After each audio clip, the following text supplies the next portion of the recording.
สงสารเขานะเมื่อไรจะเจริญ ไม่อยากเจริญเหมือนประเทศบางประเทศหรอกตอนนี้เป็นไงบ้างล่ะน้ำท่วมขนาดคนที่ไปช่วยเรือก็ยังเอาของไปโยนให้เหมือนกับหมาคนที่บรรทุกรถไปก็แย่งกันเหมือนกับหมาสันดานหมายังไงเมื่อก่อนยังเตรียมตามกัมพูชาเลยไปไม่มีอันจะกินตอนนี้แย่งกันยิ่งกับหมาอีกขนาดคนที่บริจาคคนที่เอาของไปให้ก็ยังโยนยิ่งกว่าม้าอีกเหมือนกับโยนให้สัตว์เหี้ยสัตว์จระเข้มันกินอ่ะโอ้ยกูดูประเทศที่เจริญแล้วกูไม่อยากเจริญเหมือนประเทศพวกมึงเว้ยไอเจริญที่ไม่มีหัวสมองไม่มีจิตสำนึกเจริญไม่มีความสุขเจริญไม่มีความเป็นคนกูไม่อยากเจริญพูดอะไรก็ดูประเทศตัวเองด้วยนะเขมรอย่ามัวแต่ไปพูดให้คนอื่นก่อนที่จะพูดต้องดูประเทศตัวเองก่อนกับสวัสดีFC ฝั่งไทยฝั่งลาวนะครับผมวันนี้ก็มาอยู่ในช่องบ่าวลำซาแนลเส้นเก่าเส้นเคยนะครับล่าสุดพี่น้องมีหนุ่มเขมรคนหนึ่งนะครับออกมานะครับหัวเราะเยาะเย้ยประเทศไทยนะครับผมเนาะที่เกี่ยวกับปัญหาน้ำท่วมนะครับน้ำท่วมแล้วก็มีเฮลิคอปเตอร์นะครับที่ว่าไปย่อนเสบียงอาหารให้กับผู้ที่ประสบภัยน้ำท่วมนะครับเพราะว่าตรงนั้นเนาะมันจะเป็นหลาดฟ้าเครื่องบินบ่สามารถที่จะลงไปจอดได้นะครับและเจ้าหน้าที่ก็เลยนะครับย้อนอาหารลงไปให้นะครับย้อนอาหารลงไปให้กับทางผู้ที่ประสบภัยนะครับผมนะและหนุ่มเขมรคนนี้นะครับก็ได้เอามาเว้านะครับผมนะเป็นยังไงล่ะประเทศคนรวยเวลาเอาอาหารไปให้ก็โยนให้เหมือนจระเข้เหมือนจุดๆๆนะครับบ่รำบ่อยากว่าเนาะเพราะว่าเป็นคำหยาบพี่น้องเป็นคำที่บ่ดีบ่รำบ่อยากว่าเนาะซึ่งมีแต่คำหยาบซึ่งว้าวออกมานั่นบ่เคยเบิ่งประเทศตัวเองเลยประเทศตัวเองก็บ่ได้แม่นน้อยๆบ่แม่นย่อยๆนะครับแย่งเสบียงแย่งอาหารกันในตอนที่อพยพในตอนที่อพยพนะครับบางที่ไข่ลูกหนึ่งก็ยังแย่งกันตีกันนะครับเพราะแย่งอาหารกันแล้ววันนี้กลับมาเย้ยประเทศไทยกลับมาหัวเราะประเทศไทยคือเสบียงอาหารนะครับสิ่งที่เขาเอาไปให้นะครับนะสิ่งที่เขาเอาไปให้คือบางจุดเนาะบางจุดเฮลิคอปเตอร์บ่สามารถจอดได้บางจุดที่แบบว่ามันคือพื้นที่มันแบบบ่นั่นน่ะก็เจ้าก็จะโยนลงไปเพราะข้างล่างน่ะนะครับข้างล่างมันมีรองรับอยู่แล้วนะครับบางทีก็รีบนะครับบางทีก็รีบเนาะเพราะว่าคนที่รอคอยความช่วยเหลือบ่ได้แม่นน้อยๆนะครับมีหลายคนมีหลายพันคนนะครับมีหลายร้อยคนรอความช่วยเหลืออยู่นะครับบางจุดนะบางจุดคนหน่อยก็เจ้าก็นะครับอาจจะมีการโยนแน่นะครับมันก็เป็นเรื่องธรรมดาเพราะว่าเฮลิคอปเตอร์ลงไปจอดบ่ได้มันบ่แม่นเดินมันบ่แม่นสนามบินนะครับมันเป็นสั้นหลาดฟ้าของตึกเฮ็ดให้เครื่องบินเนี่ยบ่สามารถที่จะลงไปจอดได้ก็เลยจำเป็นที่จะต้องมีการโยนนะครับหลายจุดหลายบอนเนาะ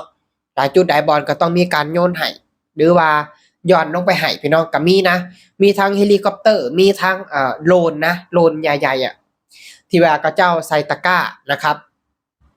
เจ้าหน้าที่เพิ่นอ่ะเอาใส่ตะกร้ามัดตะกร้าใหญ่ๆอ่ะนะเอาโดรนใส่โดรนไปย้อนไว้แต่ละจุดพี่น้องบ่ได้แม่นย่อยๆบ่แม่นธรรมดานะเทได้แบบนี้ถ้าเขมรเนี่ยอย่าว่าแต่โยนเลยประชาชนน่ะอดตุยเฉยๆบ่มีทางที่จะมาสนใจประชาชนแบบนี้หรอก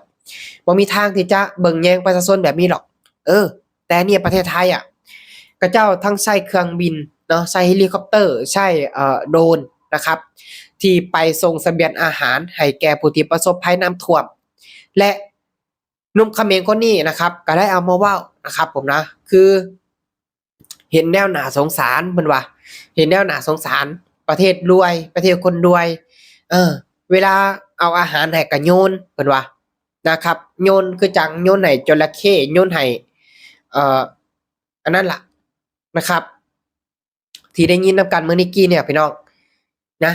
เอาหยังให้กะโยนเอาหยังให้กะโยนเพิ่นว่านี่บอกประเทศคนรวยเพิ่นว่าเห็นแนวน่าสงสารเพิ่นว่าโอ้ยบ่ต้องมาสงสารคนอื่นหรอกเอาตัวเองให้รอดนะเอาตัวเองให้รอดก่อนที่จะมาสงสารคนอื่นน่ะนะครับ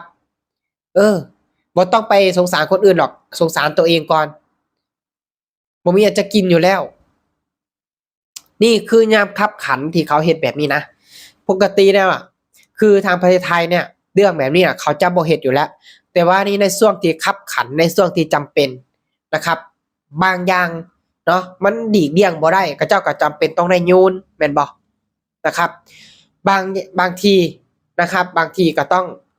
ที่ว่าเครื่องบินลงได้เขาเจ้าเครื่องบินลงไปจอดเอาของแจกให้นะบ่ได้คือเขมรบ่ได้คือเขมร